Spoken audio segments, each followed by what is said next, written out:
никто из тех, кто сегодня говорит о том, что у них есть башенная культура, не может сказать, какая башня является его родовой, кроме ингушей.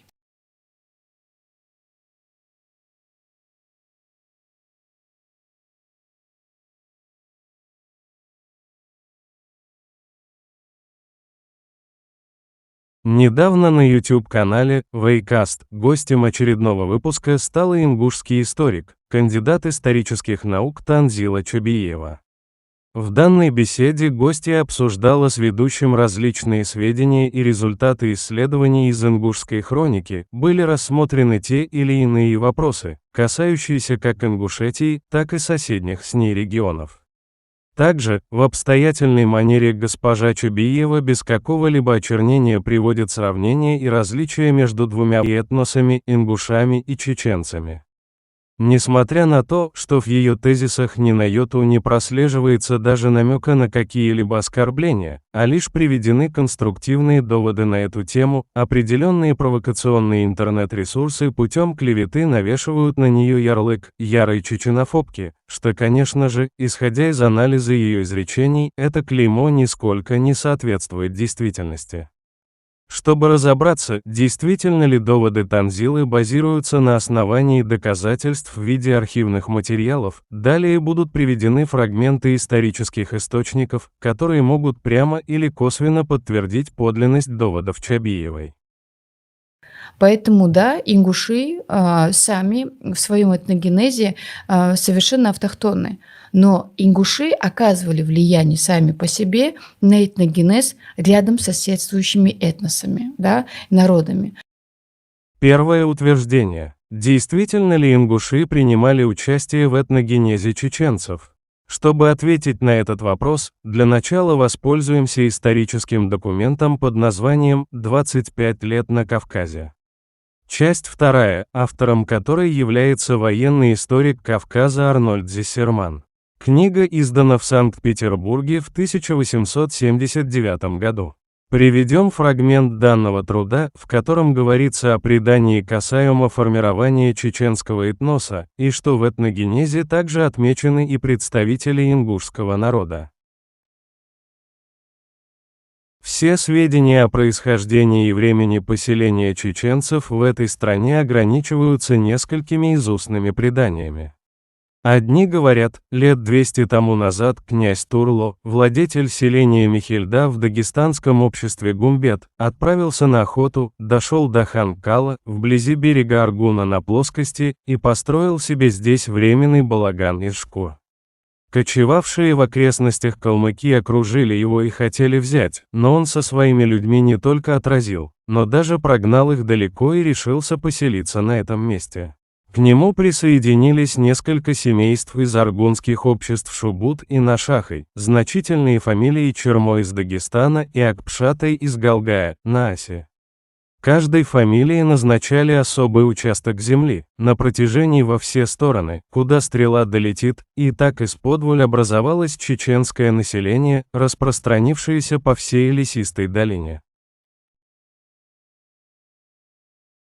Далее приводятся цитаты об ассимиляции ингушей с обществом чечен, которое сформировалось после переселения горных ингушей на Восточную равнину. Военно-статистическое обозрение Российской империи, издаваемое по высочайшему повелению при первом отделении Департамента Генерального штаба. Том 16, часть 1. Ставропольская губерния, 1851 год. К племени ингушей, занимающих плоскости котловины Кавказских гор, с правой стороны Терека до верхних частей Аргуна и до течения Фортанги, принадлежат назрановцы с камбулейским обществом, джейраховцы, карабулаки, соринцы, ближние кистинцы с небольшим обществом мелхинцев, вновь покорившимся, галгай, галашвцы и дальние кисты. Известие Кавказского отдела Императорского русского географического общества. Том 13.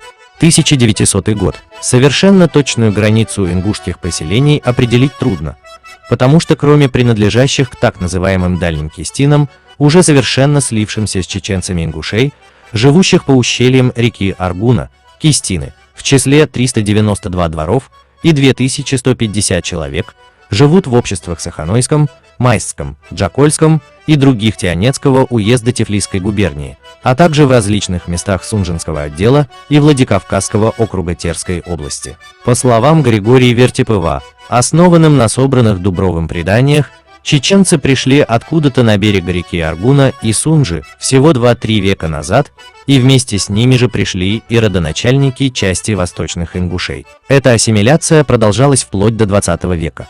Об этом писала Екатерина Кушева в труде «Народы Северного Кавказа и их связи с Россией».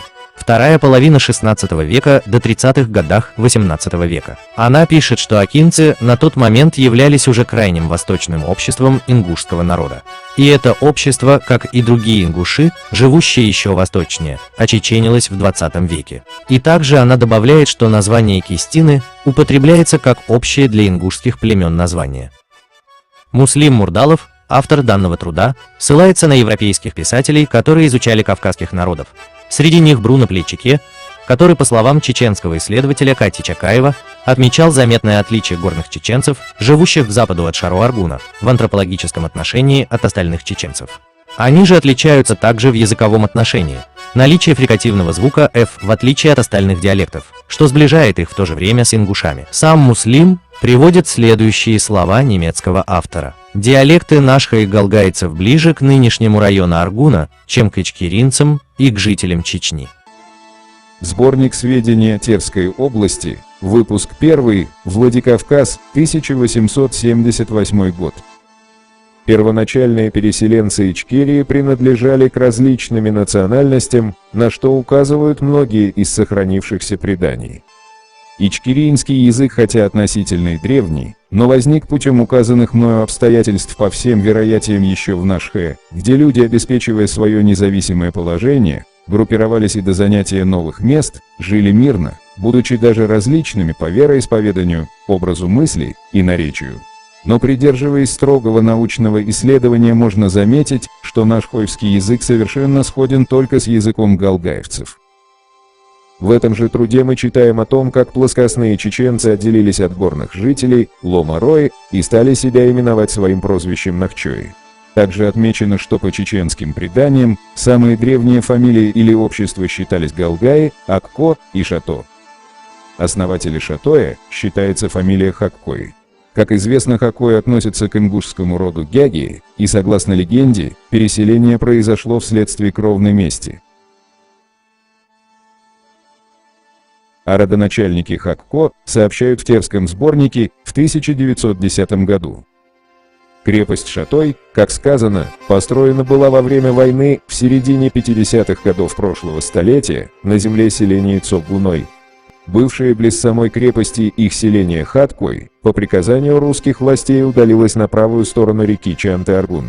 Затем для крепостного выгона, стрельбища, учения и огородов правительство взяло землю по реку Чанте-Аргун с запада и по реку Верде-Ахки с юга. Вся эта земля с незапамятных времен принадлежала чеченцам селения Цогуной, именующимися хаккоевцами по имени своего родоначальника Хакко, происходящего из ингуш, селения Алкун, Назрановского округа, поселившегося на месте Шатоя 10-12 поколений назад.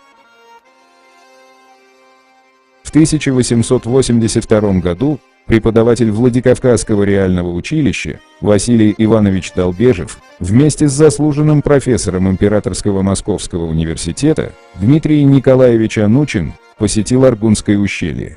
В Аргунском ущелье, со слов местного старшины, им была сделана запись об основании ингушами или галгаями башенного поселения Итумка-Али, приводимая в журнале «Этнологии», издана в Берлине в 1887 году.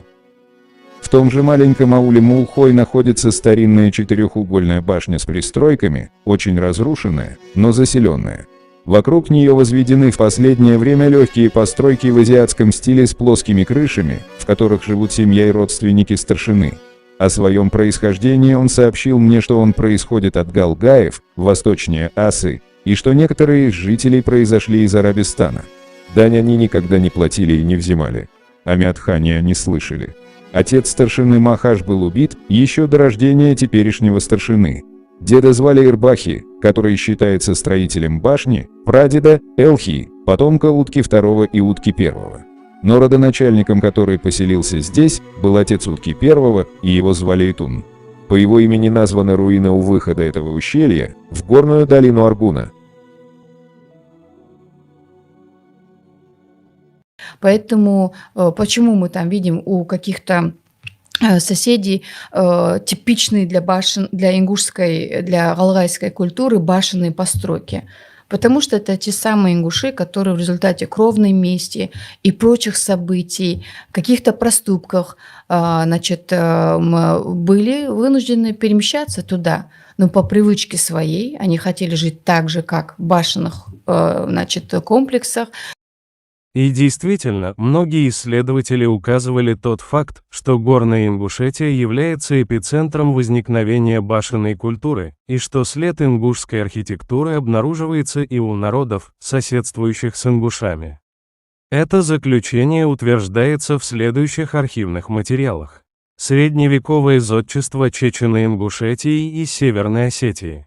1977 год. Ингушетия расположена в географическом центре ареала распространения гробниц с пирамидальным покрытием, таким же, как на этих башнях. В Чечне башни этого типа распространены в части территорий, прилегающей к Ингушетии. Имеются свидетельства о работе ингушских мастеров-строителей в Осетии, Северной Грузии и Чечне, но нет данных о том, чтобы в Ингушетии строили приглашенные извне мастера. В интерьере второго этажа вайнахских башен имеется специфическая деталь гурты на своде, которые не имеют практического назначения и представляют собой рудиментарную форму. В некоторых чеченских башнях гурты отсутствуют. Учитывая эти факты, можно предположить, что форма боевой башни вайнахского типа возникла в Ингушетии.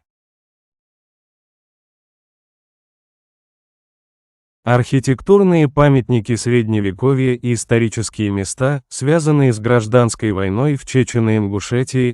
Наибольшая частота башенных построек наблюдается в верховьях реки Асы, в особенности в местности Галгайча. Ни в Горной Чечне, ни в Осетии, ни в Хевсуретии нигде не наблюдается такого скопления башенных сооружений, замков и жилых башен, как в этом районе Ингушетии. Имеется основание считать, что Горная Ингушетия была родиной башенной культуры. Отсюда культура эта, по-видимому, проникла и в Хевсуретию, и в Осетию, и, возможно, в Чечню. Книга под названием «Средневековая Ингушетия», автор которой является доктор исторических наук Евгений Игнатьевич Крупнов.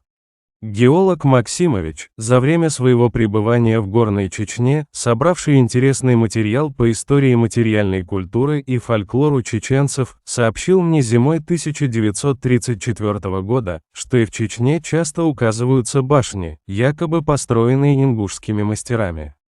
То же самое мне приходилось слышать в 1936 году в чеченских селениях Харачой и Дышне-Ведено. С учетом их традиций, никто не умаляет языковых особенностей, поэтому перемещался галгайский язык вместе с ними, да, и так далее, и так далее.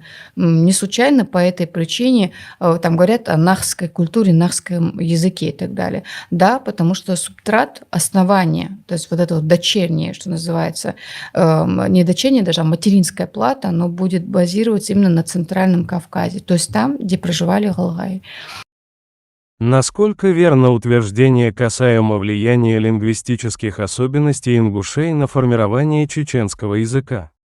Ответ на этот вопрос сформулирован во множестве научных материалах. Одно из них – заключение советского лингвиста-кавказоведа Николая Феофановича Яковлева.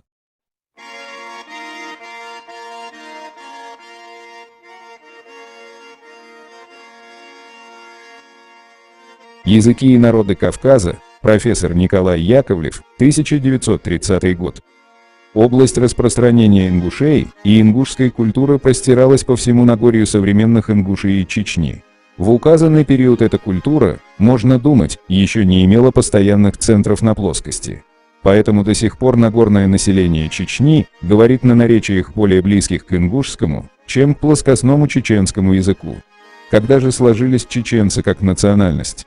Со второй половины XVI века начинается миграция ингушских племен из Нагорной полосы на теперешнюю чеченскую плоскость, причем одним из наиболее ранних выходцев на плоскость из всех вайнахов следует считать карабулаков или арштхойцев, полукочевников-скотоводов.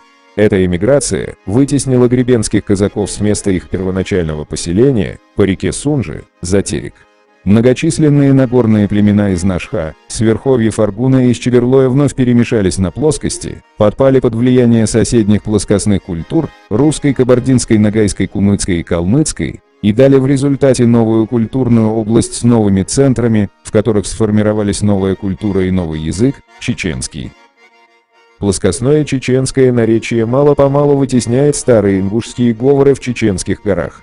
Таким образом, на основе производственного и экономического превосходства Чечни, в настоящее время чеченский язык и чеченская культура, развивающиеся на чеченской плоскости, обнаруживают тенденцию к расширению за счет ингушского языка. Багаудин Аджаматов. История тюрков и кумыков с древнейших времен. Естественность этого родства подтверждается еще и тем, что чеченский язык, без преувеличения, лексически является самым тюркизированным нетюркским языком. Его лексическая основа довольно удачно адаптировала огромное количество тюркизмов, которые пришли из кумыкского, ногайского и татарского. И это результат культурного обмена, а не целенаправленной ассимиляционной политики. Единство и взаимопроникновение здешних культур – это история длиной в столетия, об этом говорит не только языковое взаимное влияние, но и пестрая топонимика, наличие имен собственных иодатов, происходящих из культуры соседей. Плюс ко всему, ингуши редко какую-то извне чуждую культуру примыкали к своей. Да, это редко было явление. Зато соседи делали это с большим удовольствием. Собственно, продолжают делать и по сей день. То есть любые культуры, которые рядом находятся, они поглощаются и потом преподносятся с течением времени как своя собственная, там, национальная. При этом это может быть совершенно тюркский компонент, понимаете? Или там какой-нибудь другой компонент и так далее. Полиэтничность чеченцев, которая проявилась в процессе своего этногенеза, подтверждается результатами генетических анализов и была отмечена в трудах многих историков-исследователей, включая не только российских и зарубежных, но и чеченских. Из каких наций собраны чеченцы? Следующие отрывки взяты из книги «Чеченская республика и чеченцы. История и современность». Издана в 2006 году. Автор книги сам является чеченцем. Между чеченцами, гребенскими и терскими казаками развивались и расширялись разносторонние экономические, торговые, политические и культурные связи. Иван Попко пишет: казаки держались в своих гребнях благодаря поддержке князей Нижней и Малой Кабарды, землю которых они прикрывали, и приятельским связям с маловоинственными и немусульманскими тогда соседними чеченскими обществами, из которых брали даже себе жен.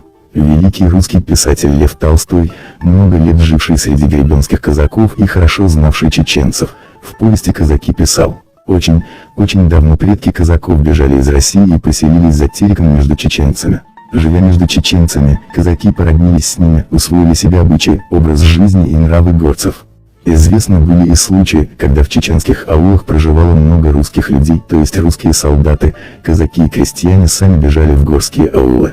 Так, в 1843-1845 годах в селении Дарго жили 500 русских, а в Ведено – 300 и так далее. Эти русские женились на чеченках, обзаводились хозяйством. Как правило, к горцам уходили крепостные крестьяне, военнослужащие, выходцы из казаков. Браки между казаками и горянками были нередким явлением. Многие из беглых русских ассимилировались и навсегда оставались жить в Чечне. Царская администрация на Кавказе издавала специальные предписания о возвращении беглых крестьян и солдат. Интересным в этом плане представляется документ XVIII века о том, как в 1750 году в чеченском селении свободно проживал молодой казак по имени Савелий Иванов Чепчаков. Эту фамилию, по-видимому, он принял, уже живя среди горцев. Бывали случаи, когда молодые чеченцы, полюбив девушку из своего или соседнего аула, но не будучи в состоянии уплатить за нее колым, бежали с любимой в казачью станицу. Сюда же уходили и те, кто не желал принять мусульманство. Взяв другую фамилию, горцы со временем становились русскими по языку и обычаям. В станице Червленной, как пишет профессор Борис Александрович Калоев, до сих пор сохранилось много дворов под фамилией Гулаевых, далекие предки которых вышли из чеченского тайпа Гунуй, ныне село Гунуй Фуденского района Чеченской Республики. Известный чеченский этнограф XIX века Умалат Лаудаев отмечал, действительно чеченцы уходили тогда к русским. Это подтверждают сами казаки Червленной и других станиц. До сих пор не позабыли они своих праотеческих селений и сами подтверждают, что происходит от чеченцев. Многие чеченцы, давно утратившие национальные черты своих предков, по-прежнему в станицах называются чеченцами. К числу таких в Червленной относятся и Егоркины, Байсунгуровы, Титкины, а в станице Гребенской Закаевы, Костиковы. Один из любителей дореволюционной казачьей старины писал: среди терских казаков, в их обычаях, поверьях, даже в наружности проглядывают черты, общие с горцами. Особенно характерны эти черты у казачек. Наряду с лицом великорусской красавицы, круглым и румяным, мы встречаем продолговато-бледное овальное личико с чеченской кровью. Чеченцы окончательно служили у терских воевод, другие чеченцы были у них ратниками. В XVI-XVII веках терские казаки, совместно с горцами, в частности с чеченцами, защищали русские пограничные рубежи от персидских и турецко-крымских вторжений. Из документа 1613 года видно, что чеченцы несли пограничную службу еще в последней четверти XVI века. В 1616 году они писали русскому царю, что их отцы и сами они служили московским царям Ивану Грозному, Федору и Борису. Но их все время притесняли кабардинские феодалы, и они, не хотя им горским князьям и мурзам, служили и под ними в век бытия покиня свои дома и живот весь пометав, с женами и детьми, и закотские землицы утекли, и живем в Терском городе. Между Чечней и Дагестаном в XVI-XVII веках не существовало резко очерченных границ. С древнейших времен чеченцы жили в тесном единстве с аварцами и кумыками, что естественно привело к смешению пограничного населения. Исследователи отмечают, что в XVIII-XIX веках кумыкские села Эндерей, Аксай, Костек, Бата-Юрт и другие имели смешанное население с чеченцами. Чеченцы проживали также в населенных пунктах Дагестана, таких как Арпели и Карабудах-Кент. Кроме совместного проживания с кумыками в их селах, чеченцы основывали свои поселения и на Кумыкской равнине, в верховьях рек Акташ, Ерыксу, Ямансу, Аксай, устье реки Сунжи. Как отмечает исследователь Наталья Волкова, самую восточную грушу их составляли 17 чеченских поселений на Кумыкской плоскости. В плоскостной части Чечни, на правобережье Сунжи, была расположена группа чеченских селений Кашкильды, Курчалой, Наурусаул, Нойберды, Айсунгур, Истису со смешанным чеченско-кумыкским населением. На левом берегу Сунжи в 3 километрах от места впадения в Терек было расположено селение Брагуны, в котором совместно проживали кумыки и чеченцы. Чеченский историк Сайпудин Атаев, кандидат исторических наук, рассказывает подробнее. Наше общество всегда было открытым обществом. У чеченцев существовал институт Стубинваш.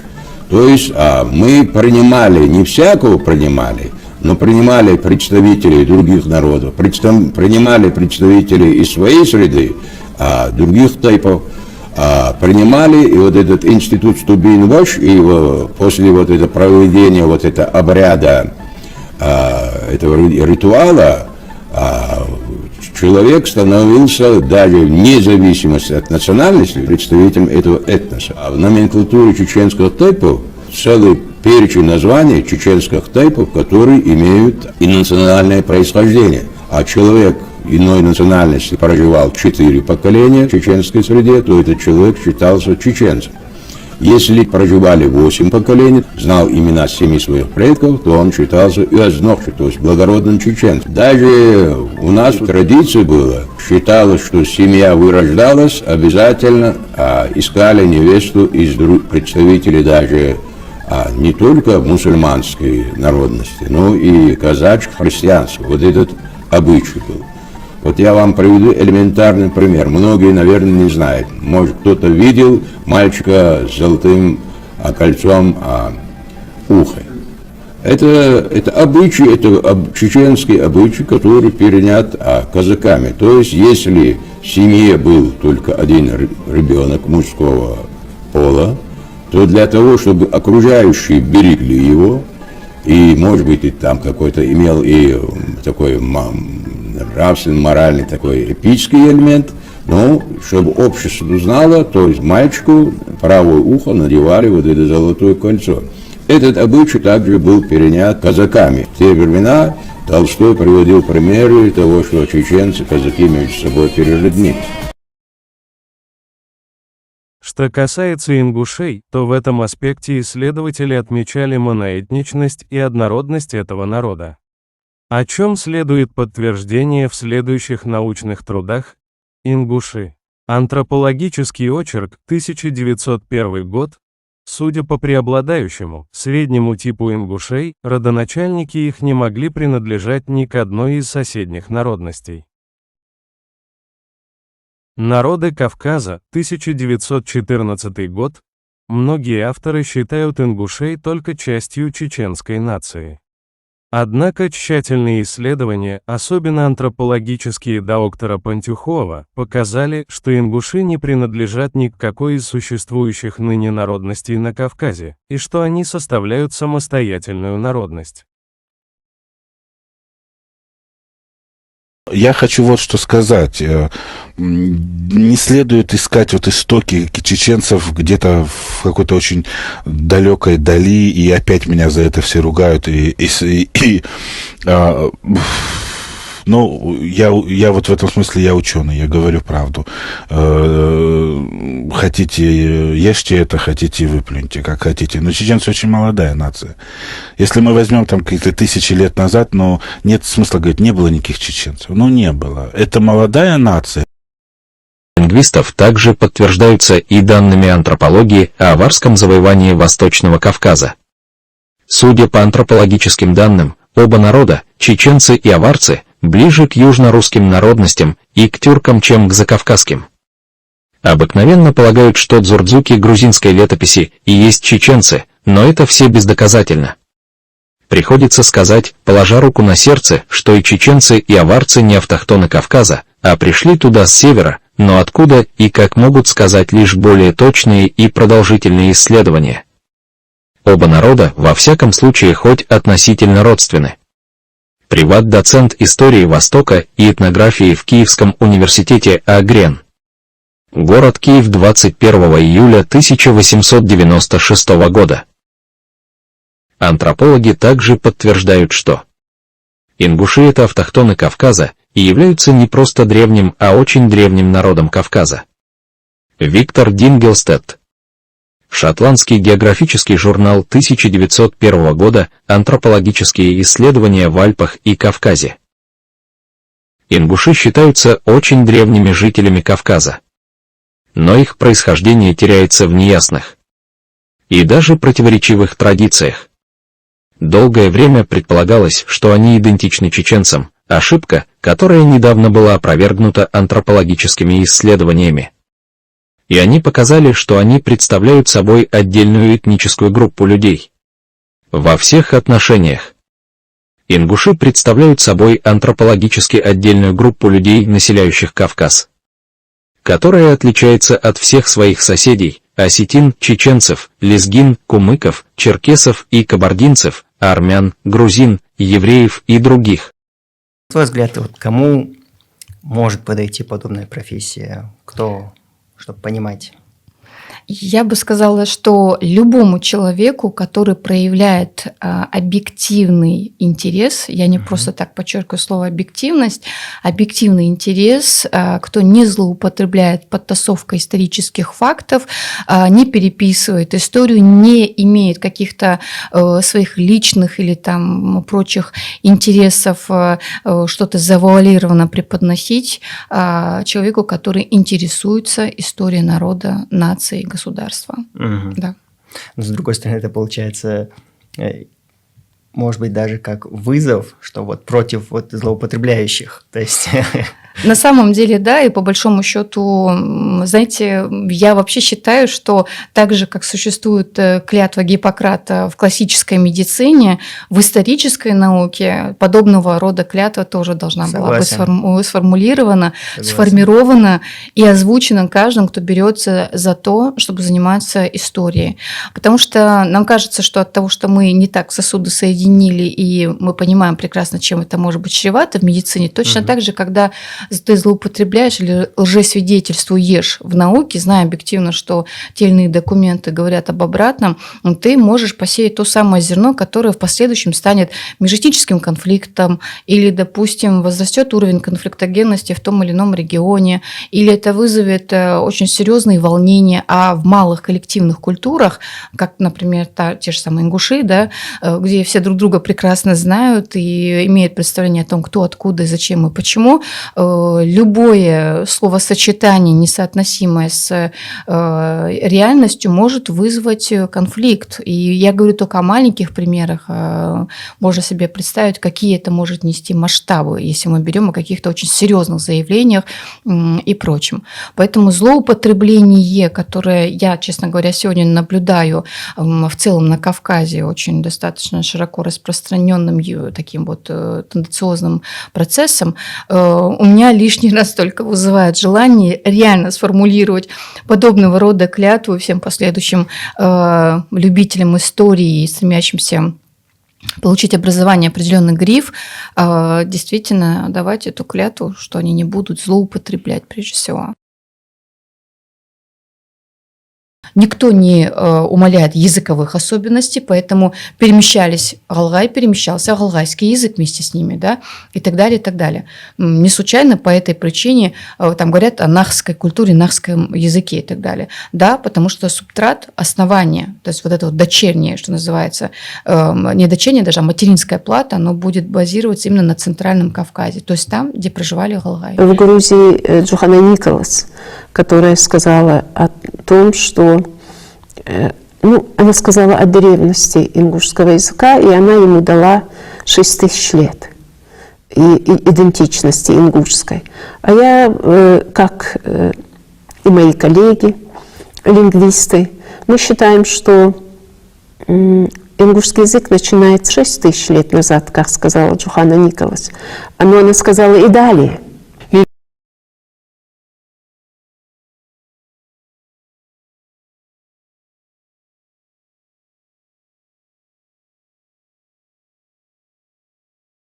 Сам ингушский язык со всей ее сложностью, архаикой, древними словами, которые до наших дней дошли, он не может быть дочерним языком или не может быть диалектом языка. Правильно?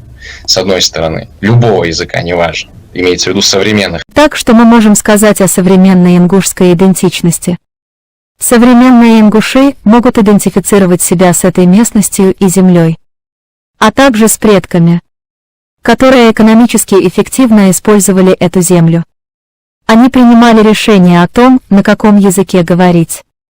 Это ингушский язык или древний ингушский, на котором говорили в этой местности на протяжении длительного времени предки ингушей.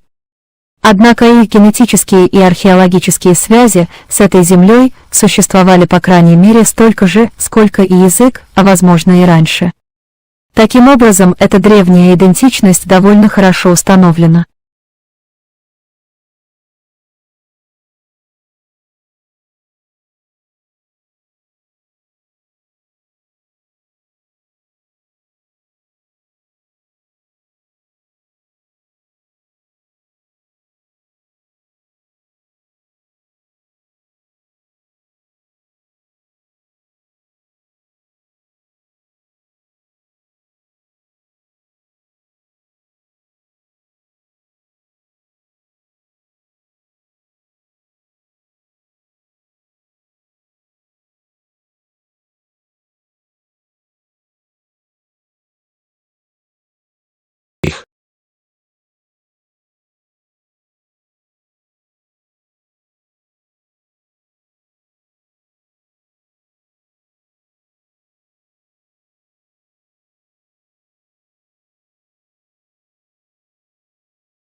как я уже говорю, все-таки ингуши приветствуют внутриэтнические браки, да, хотя есть склонность к полигамии, она, кстати, существует еще до исламский период, и вызвано это было тоже рядом событий, той самой принципиальностью.